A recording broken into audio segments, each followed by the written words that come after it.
भारत की two wheeler industry ने financial year 2025-26 में रचा इतिहास। Society of Indian automobiles manufacturer के अनुसार इस साल देश ने 2.25 करोड़ टू व्हीलर यूनिट्स की होलसेल बिक्री हुई, जो अब तक का सबसे बड़ा आंकड़ा है।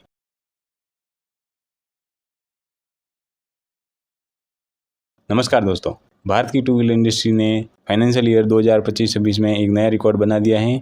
Society of Indian automobiles manufacturer के अनुसार इस साल देश ने 2 crore 17 lakh unit two wheelers wholesale बिक्री की है। भारत की टू व्हीलर इंडस्ट्री ने फाइनेंशियल ईयर 2025-26 में रचा इतिहास। Society of Indian automobiles manufacturer के अनुसार इस साल देश ने 2.25 करोड़ टू व्हीलर्स यूनिट की होलसेल बिक्री की है। सवाल ये है कि इस ग्रोथ के पीछे सबसे बड़े क्या कारण रहे। नमस्कार दोस्तों, भारत की टू व्हीलर इंडस्ट्री ने वित्तीय वर्ष 2025-26 में एक नया रिकॉर्ड बना दिया है।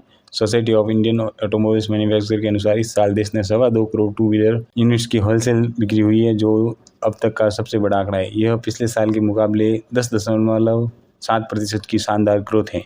सबसे खास बात यह है कि इंडस्ट्री ने आखिरकार फाइनेंशियल ईयर 18-19 के प्री पैंडेमिक रिकॉर्ड को भी पीछे छोड़ दिया है। अगर रिटेल सेल्स की बात करें तो federation of automobiles dealer association के डेटा के अनुसार फाइनेंशियल ईयर 25-26 में 2.14 करोड़ टू व्हीलर्स बिके हैं, जिनमें से 13.4% की जबरदस्त ग्रोथ देखने को मिली है। अब सवाल यह है कि इस ग्रोथ के पीछे सबसे बड़े कारण क्या है। पहला बड़ा कारण यह है कि GST 2.0 tax correction. Entry level two wheeler पर टैक्स कम होने से कीमतें घटी और आम लोगों के लिए बाइक खरीदना आसान हो गया। दूसरा बड़ा कारण है कि ग्रामीण अर्थव्यवस्था की मजबूत वापसी, गांवों में बढ़ती आय और बेहतर सड़क कनेक्टिविटी ने टू व्हीलर की डिमांड को नई ऊंचाई पर पहुंचा दिया है। तीसरा बड़ा फैक्टर रहा है नए और किफायती मॉडल्स की लॉन्चिंग। कंपनियों ने कंप्यूटर बाइक्स और स्कूटर में कई नए अपडेट दिए हैं, जिससे ग्राहकों का रुझान तेजी से बढ़ रहा है। और चौथा बड़ा कारण है कि एक्सपोर्ट्स। भारतीय कंपनियों ने फाइनेंशियल ईयर 2025-26 में रिकॉर्ड 51,80,000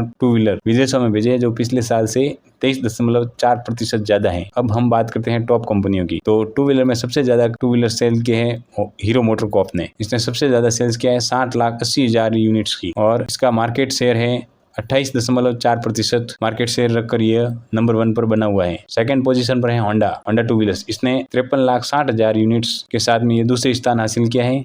थर्ड पोजीशन पर है टीवीएस मोटर। इसने तेजी से ग्रोथ दिखाई है। 21.5% की बढ़त के साथ इसने 40,40,000 यूनिट बेचे हैं फाइनेंशियल ईयर 2025-26 में। वहीं रॉयल एनफील्ड ने इसने करीब 31% की दमदार ग्रोथ दर्ज की है, जो प्रीमियम बाइक सेगमेंट की बढ़ती लोकप्रियता को दिक्कत आए। अगर पावर ट्रेन की बात करें तो पेट्रोल और एथेनॉल आधारित टू व्हीलर का दबदबा अभी भी कायम है, जिनकी हिस्सेदारी 93.3% की रही है। इलेक्ट्रिक टू व्हीलर ने भी अपना पकड़ मजबूत बनाए रखी है।